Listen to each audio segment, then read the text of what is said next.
going to start with old things. And yes, Craig, I'm going to start with the golf clubs. Mark was looking at these two. If I'd have known the golf clubs would generate that much excitement, I'd have saved them for later in the sermon. Use them in the first 30 seconds. I have here, these are my grandfather's clubs. My grandpa Liggett. My mom gave me these. I never knew him. He passed away when she was 17.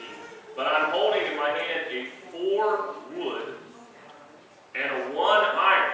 And younger golfers, you've never seen these. They don't even make these anymore. They don't add these to the set. And as much as I appreciate these for sentiment, most of us would probably be pretty quick to say, well, that's all well and good, but the newer golf equipment is far superior. And I would have to agree. Likewise, I asked for a couple of photos. If you go into the dentist's office here where Jennifer Kaiser works, you'll see this equipment. that is a display. Okay, those are some old dental tools. And we have another picture there that you can look at, and probably most of us would agree, well, yes, the newer is better. And we're going to look at some, I put those up because we're going to look at some old Bible words, a couple of words that are old. And I want to remind you that sometimes newer isn't always better. This illustration, new Coke, about 30 years ago. Coca-Cola decided that they would tinker with the recipe, and it wasn't long before the customers were clamoring for what we now know as Coke Classic. One of those instances where the old was better. We've talked about AstroTurf. The reality and the tragedy of hydrogen blimps. Pay toilets. Sometimes the older is better. Sometimes new and improved isn't really. Sometimes you have to be willing to stay with the old, the tried, the true. And that's the way I feel about these two words in our sermon title, righteousness and wickedness. And you don't even hear these words much at all anymore in contemporary culture. And this morning I'm going to try to present you, like in the auctioneer's term, I think it would be like buyer's choice. You know, like we'll put several out there and you pick. You pick the one you want. We're going to consider righteousness and wickedness, and we'll try to lay them out here side by side, and you choose which life path you want to follow. If we were going to paint this up as a courtroom drama, we'd put the picture up and say, you get to be the judge, and you get to sit in one of those 5 chairs. And we'll start with the vocabulary definitions. We'll just start by defining some of these terms. It is back to school season. Kids are aware. Pretty soon you come home with the vocabulary quizzes, and we start looking up definitions. And these are some of the test answers that I thought were funny. We'll put up, and I'll just have to read you the story because of the fine print. But here's one of the test answers from the kids. Writing in math, circle number 10. Evan told his class that the people in his family have 14 legs altogether. Quentin said Evan must have 7 people in his family. Is Quentin correct? Explain why or why not. Yes, because 14 divided by 2 is 7. But not everyone has 2 legs. Go to woundedwarriorproject.org. So that would be accurate. Here's the second answer. What are 3 things you want to do in the future? Get a girlfriend, kiss her, rule the world. My 3 goals. And this one at the end, I agree. All over the test answer, Jesus, Jesus, Jesus is the answer. And the teacher flat says, when Jesus returns, he will be the answer to everything. Until then, study for your trig quizzes. Not yet, not yet. So we want to define the terms here, and our first term is righteousness. Okay? And it's defined as follows. The quality of being morally right or justifiable, or being in accordance with God's compelling standards. The fine print says it's an attribute that implies that a person's actions are justified. It can have the connotation that a person has been judged or reckoned as leading a life that is pleasing to God. That's the heart of the definition. William Tyndale, who translated the Bible to English in 1526, he remodeled this word. He had this earlier word, Ritwis, R-I-H-T-W-I-S, and And that has also yielded some modern English translations like right wise or right way. That's the definition. Right ways. I am conducting myself either in service to others or I'm mindful of a relation to God and other people. I conduct myself in the right ways. Righteousness. And the other word, on the other side of the coin, is wickedness, which is defined as the quality of being evil or morally wrong. Wickedness, the conduct of one who out of gross self-centeredness neither reveres God nor respects man. Wickedness, wicked activity, equaling gross self-centeredness. I think that's fairly obvious. What are things that we consider wicked and they're selfish? I thought like drug abuse or any abuse. It's selfish. It's self-centered at heart. I end up doing this to my family because I want this. I don't care what happens to them. I want this. Drunken driving. I would define that as selfish. I could not come up with a reason where someone was doing that on behalf of someone else. I know I was wasted, but Grandma really needed to go to bingo, so I drove her. That doesn't compute. And it stands to reason, wickedness being self-centered, because Satan, the author of wickedness, is the ultimate example of selfishness. He essentially looked at God on the throne and said, why does he get to be in charge? I could do better. I want to make the rules.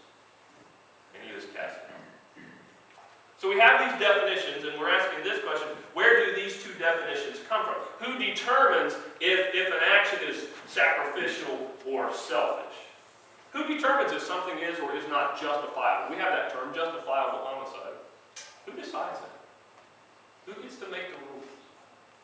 I don't know if you saw the group of the church that they were planning to erect a statue to Satan. If they were in charge, how would they define some of these words?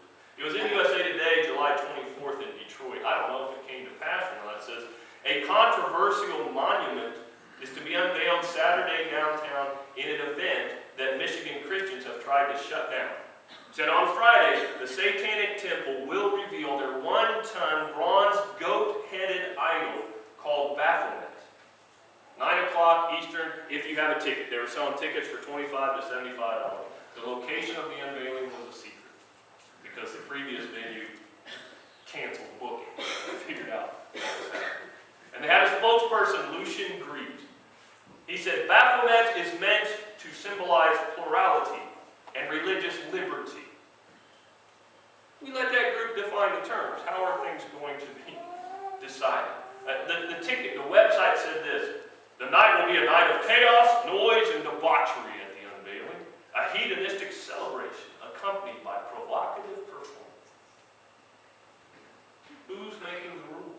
Who defines this word? Both of them contain the word morally. If righteousness is morally right and wickedness is morally wrong, who decides this term? Morality. The principles concerning the distinction between right and wrong or good and bad behavior. The morals being a person's standards of behavior or beliefs concerning what is and is not acceptable for them to do. Morals. And then I'm going to ask this question. Which person's standards? Are we using God's plumb line? There's an image of the, and if you go to the next one, I think there's an image of a plumb line there. Masonry. We're going to use that, God's standard, or the shifting definitions of society. I think everybody's aware that recently we have redefined some terms in our culture and what is and is not considered moral behavior. If you've ever watched the musical Wicked, I don't want to spoil the ending, but there's a whole new perspective on who is the good witch and who really is wicked. Suffice it to say, in that setting, all is not as it appears on the surface with Dorothy and Toad. So we're going to say this morning, you be the judge. You read through these chapters in Proverbs this week. Are you willing to accept God's definitions? Or are you going to create your own? And we'll have what we call proverbial case studies here. I'm asking Solomon as our witness to share some of his observations. He has plenty. Proverbs, about in the middle of your Bible, chapter 11, page 635 in those red pew Bibles. But in Proverbs 11, I'm going to start with verse 5 and read through 8. The righteousness of the blameless makes a straight way for them, but the wicked are brought down by their own wickedness. The righteousness of the upright delivers them, but the unfaithful are trapped by evil desires. When a wicked man dies, his hope perishes. All he expected from his power comes to nothing. The righteous man is rescued from trouble, and it comes on the wicked instead. These will be Solomon's observations. I think of him as, like, we would call him as an expert witness. Kind of the guy who says, well, from where I sit, this is what I sit. Where does he sit? Where does Solomon sit? Solomon sits at the top of the mountain. Solomon is the ultimate, been there, done that, lived life to the fullest. He is the expert. This is the guy that parlayed God-given wisdom into wealth and women, power, pleasure. He was king of the hill, literally king, for 40 years, for 4 decades. He was on top. I know there's some people out there in the world don't want to hear it from me. I'm not him. They'll say, you don't have what they'll call real world experience. You don't know if millions of dollars or muscle cars or multitudes of women can or cannot provide happiness. You don't know. Because they know you've never been super rich. You drove that little rust bucket car for years. Well, same girl all this time.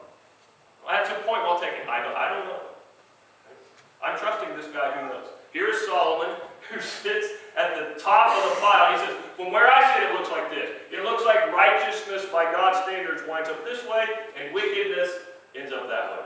So he'll give some examples. What about the impact of their words? We're going through 10, 11, 12, 13, back and forth. In chapter 10, verse 11, what about their words? The mouth of the righteous is a fountain of life, but violence overwhelms the mouth of the wicked. You've seen and heard both sides of that. Ferguson, Missouri, other places where both righteous and wicked words flow from. How about chapter 10, verse 20, 21? The tongue of the righteous is choice silver, but the heart of the wicked is of little value. The lips of the righteous nourish many, but fools die for lack of judgment. The lips of the righteous nourish many. Have you ever visited Betty Cates and had her just cut you down? It doesn't happen. Chapter 10, verse 32. The lips of the righteous know what is fitting, but the mouth of the wicked only what is perverse. How many times have idiots added insult to injury? Why did you say that? Why don't you just keep your mouth shut? Or people that you know that have a limited 4-letter word vocabulary. And I know a lot of people cuss. There are some Christians who can fling them with the best of them. Sometimes we're all human, I get that. By and large, the people you know with the dirtiest, filthiest mouths, are they genuinely the most generous, compassionate, sacrificial people in the town? Not usually. And if they do something nice, either A, you wonder what their motive is, what's behind it, or B, you hear about it all the time. Chapter 12. Look at verse 13. An evil man is trapped in his sinful talk, but a righteous man escapes trouble. You just check the headlines. Just watch the news. That's going to be illustrated in the next week or two, I'm sure. How about their finances? Solomon says, how about their monetary stability? I go back to chapter 10, and I look at verse 16. The wages of the righteous bring them life, but the income of the wicked brings them punishment. Bernie Madoff, whatever Ponzi scheme comes to mind. Chapter 11, verse 18. The wicked man earns deceptive wages, but he who sows righteousness reaps a sure reward. How many times I'm constantly sharing stories about multi-millionaires who go broke, and we used to say, like the little librarian lady who donates millions. Where do they get their money? One got it through wickedness, and the other through righteousness, or the right ways. How are these two groups of people seen by other people in the culture? You look in chapter 11, verse 10. When the righteous prosper, the city rejoices. When the wicked perish, there are shouts of joy. That's illustrated in the scripture. 2 Chronicles 21:20. Jehoram, who was 32 years old when he became king, and he reigned in Jerusalem 8 years, he passed away to no one's regret and was buried in the city of David, but not the tomb Chapter 12, verse 12. The wicked desire the plunder of evil men, but the root of the righteous flourishes. And you read that and say, what does that mean? I would illustrate that with the raspberry bushes that grow here on the church property. We have some righteous roots of these raspberries. Even when they get mowed over, they produce, they flourish, they give, they share, they provide. I think everybody in the room knows some righteous people that are like that. And most of us know some wicked people. They don't care what you have. They don't care how you got it. If they want it, they're going to find a way to get it, whatever it takes. Or their quality of life. And I'm just going to read one from chapter 12, verse 21. No harm befalls the righteous, but the wicked have their fill of trouble. And I'm going to stop on that one because somebody's going to start questioning and say, apparently Solomon's out of touch. That guy's so far up the hill, so far up the mountain. He's forgotten normal everyday people life because harm does befall the righteous. And there's a whole bunch of places in the Bible, aren't there, about how trials are going to come to good people. And how God works even in the bad times. He works for the good of people, but not every situation is good. I wish all of you could have some of the conversations that I have with righteous people. Sometimes very sick, hurting, but righteous people. I speak with one lady fairly regularly regarding her health status, and I should probably record those conversations and play them for you to illustrate. This is what Solomon is saying. Is she sick? Yes. Does it hurt? All the time. It's never once harmed her faith, her courage, her servanthood, her giving. And if I had you right now punch in the name of the lady that's in your head, and I put that answer on the board, I guarantee you I'd get 3 or 4 different answers. Because I'm probably not talking about the one you're thinking I'm talking about. Because we know 7.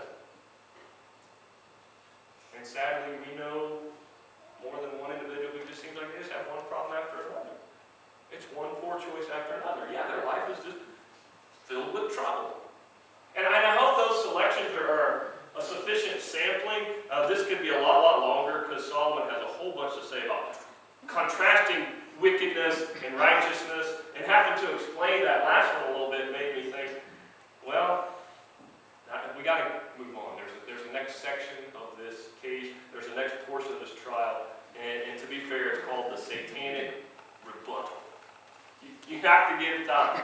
Because when I stand here and say, no harm befalls the righteous, people usually start saying, you better explain what that means. And to be honest, I kept running into some proverbs in these 4 chapters that I didn't want to share. I was like, well, that doesn't fit the bill. And when I read in 10:27, when you read that, the fear of the Lord adds length to life, but the years of the wicked are cut short. Well, that doesn't always seem to be the case, does it? Somebody says, nope. My father-in-law's a mean old cuss, and he's been around forever. He's cruel as they come, still kicking. Or when you read in 11:4, wealth is worthless in the day of wrath, but righteousness delivers from death. And I guarantee you all know somebody says, oh, you Christians in your day of wrath. Well, that's just code for being happy about being poor and broke all the time. That's what they say. My worthless wealth is buying me tickets to Hawaii, getting us an in-ground pool, and we have a 2017 SUV. And I know they're probably really on 2016, but somebody with enough money, I think, could probably finagle a way to get 2017. I'm just showing off. Or they read chapter 13, they read verse 25. The righteous eat to their heart's content, but the stomach of the wicked goes hungry. And I don't even have to go out in the pagan culture to illustrate that one, because there are compassionate Christian people in the room who read Proverbs 13:25 and say, I don't know about that. That's not what I see. It's Satan's rebuttal. You have to be ready for the devil to quote or use the Bible. If he did it to Jesus, in Matthew 4, if he did this to Jesus, quoting the Bible, he'll do it to us. And he may know the Bible better than anyone. I remember the kids made the video of the champion, the boxing song. Carmen is singing, and God, as the referee, is poking his finger at Satan's chest. He says, I know you know the rules. You've been twisting them to deceive my people for years. And Apologies to all the excellent salespeople in the world. Satan's a salesman. And he's in it for him. He's not in it for you. What are the first words out of Satan's mouth in the Bible? Did God really say? Adam and Eve, Garden of Eden. First thing he says, questioning God. And I don't, unless that makes you hesitant, well, I'm not going to read the Bible. It's full of the devil. Saying that he doesn't speak a lot. Do you realize God only lets him speak 2 more times? In Job chapter 1, he is speaking to God and asking permission, and then trying to tempt Jesus. That's the only other times you directly hear from. That's it. So you can read this as God's word, define it, discuss it, figure it out. What does God say? What does that proverb mean? Because Satan will try to twist it. So I want to give God time to make his closing argument here on the next one. God will just say, my response to Satan is not yet. You have not seen my justice or my righteousness or my vengeance yet. When he says that the years of the wicked are cut short, 10:27, what do we always say about the Proverbs? It's a principle, not a promise. I know everybody's going to find some bitter, wretched, wicked old people. They are out there. But can I say there's not as many as there could be? They cannibalize each other, don't they? Think of it. Drugs, homicides, gang violence. What is the average age of gang members? When is the last time you read a news story of the Bloods and the Crips having some kind of war in a nursing home? It doesn't happen. Because their years are cut short. Or the people would say, oh, what do you think my wealth is worthless? Well, okay, it may have some worth to you today. But you're going to live past today. Then what's going to be? How many people do you know have fought their way out of debt? The richest people still die. Then what?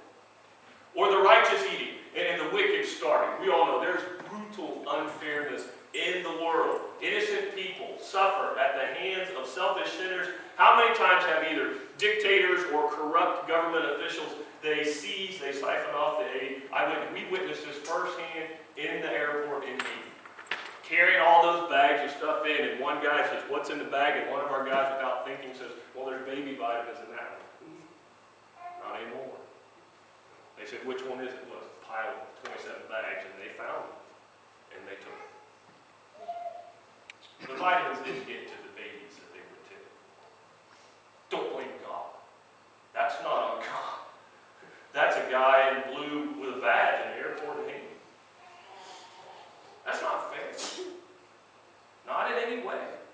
It's not going to be that way forever. What becomes of the rich man and Lazarus when Jesus is teaching in Luke 16? Nobody ever denies that Lazarus suffers. It's not fair. He has sores. He goes hungry. But his time of suffering is short-lived compared to his comfort. And I don't see God as screaming with this. I see Satan being all irate, defiant. He's the one with the posters and the bullhorns and the volume. And God's forceful but quiet.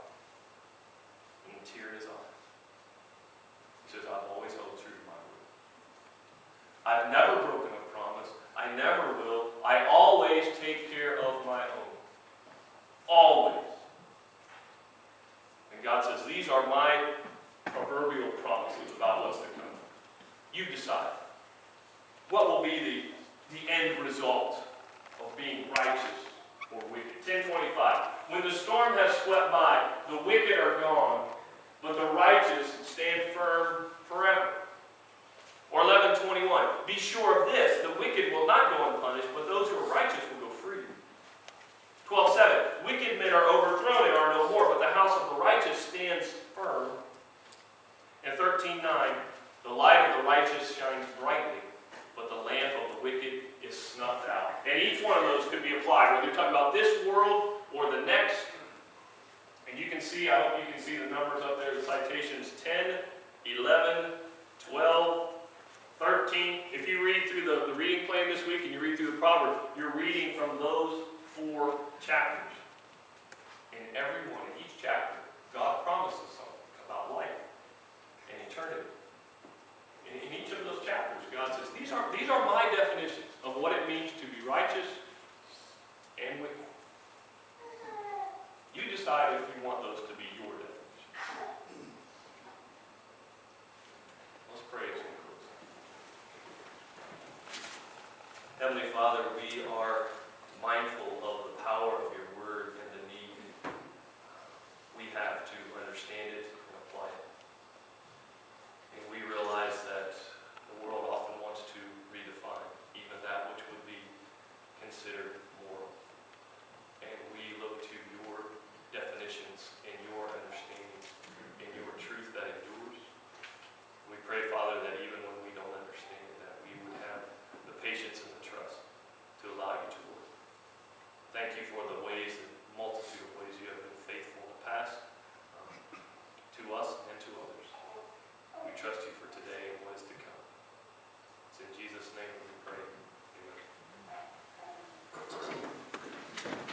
We will continue to invite you, challenge you, to encourage you to say, I know the decision that I need to make. I need to allow God to define the terms and also the response to His word and His truth. If you know you need to come and give your life to Him today, come to the front here. We'll stand together, sing this invitation. Come just as you are. Let's stand and listen.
I do hope that you will take advantage of the books that are out there in the foyer. If you have already ordered your books, they should be there by your last name alphabetically. If you failed, forgot, didn't have time, let me know. We have some extras already that you can get, and we can always order more. A couple of weeks till we start on the story. The box is now on the table here around the corner if you haven't paid for those books yet. So those are all out there. And there's also just some articles just says depressurizing the new school year. If you're starting, those are the issues: relieving pressure, test anxiety, outside stress, academic goals, etc. So there is that opportunity out there as well for the families and the teachers. Mike, you said you had... Just real quick, I want to thank everybody for your prayers. We finally found a house, and we get to stay in Greenville. Next Saturday should be D-Day or M-Day, moving day. So if anybody, I've talked to a few of them, just to let you know that'll be next week, but just thank you all for your prayers and appreciate that. Look forward to, not so much look forward to next weekend, but be next Saturday. So, thank you. Stephen, for high school young people, Yeah, for junior and senior high, we had an event planned for tomorrow, and we're changing it. It's still tomorrow, but it's later, and it's in a different place. So we're going to go do the tubing trip tomorrow. We can't leave till later, which makes for high boat traffic, which we don't want to deal with after the accident that was at Allen Creek 2 weeks ago. okay, So we're at the cabin, at 4:30 for kayak races and cookout and all that. So Okay. tomorrow at 4:30 at the cabin. okay, very good. 4:30 to 7:30, any time in that. Okay. range, or all. Do you have a word of prayer for us? Dear Heavenly Father, thank you so much for this day. God, thank you for all the ways you bless us. God, we pray that we choose to live right each day, God, and that we seek you each day and know that our true righteousness comes from your Son and what he did for us, God, and that we hold true to your word and his teachings. In Jesus' name we pray. Let's close this morning by singing Sanctuary.